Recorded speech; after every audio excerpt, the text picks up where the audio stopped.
They say trust is the foundation of every relationship.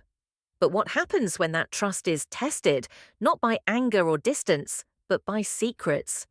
This is Daniel's story, and it begins in London, where he thought he had found his perfect match. Daniel was 27, a hard-working IT consultant, living in a small flat near Shoreditch. Life was busy, but when he met Emily at a coffee shop one rainy afternoon, it felt like fate. She was funny, warm, and had this way of making even the dullest day feel exciting. Within weeks, they were spending every evening together, pub dinners, long walks across Tower Bridge, and lazy Sundays with tea and biscuits. For 2 years, their love grew stronger. Daniel trusted Emily completely. She had his passwords, they shared their Netflix account, and she even knew the PIN to his bank card. To his friends, she was the one. But slowly, Daniel began to notice little changes. Emily's nights out with her friends became more frequent. She would come home later, smelling of a different perfume, her phone glued to her hand. When he asked about it, she laughed it off, saying he was being paranoid. One Friday night, Daniel finished work early and decided to surprise her with her favorite takeaway and a bouquet of roses. But when he reached her flat, he froze.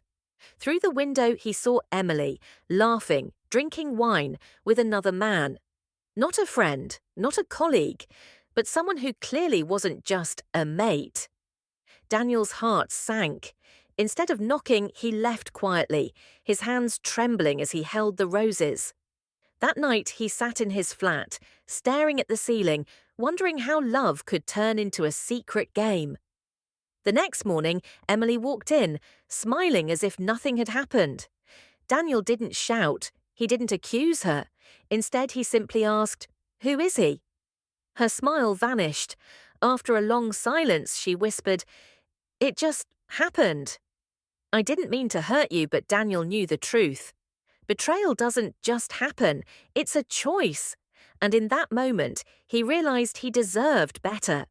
He didn't beg her to stay. He didn't demand explanations. He simply walked away. Because sometimes the strongest thing you can do is let go of the person who doesn't value your heart. Today, Daniel looks back and sees not failure, but freedom. He learned that trust, once broken, is almost impossible to rebuild.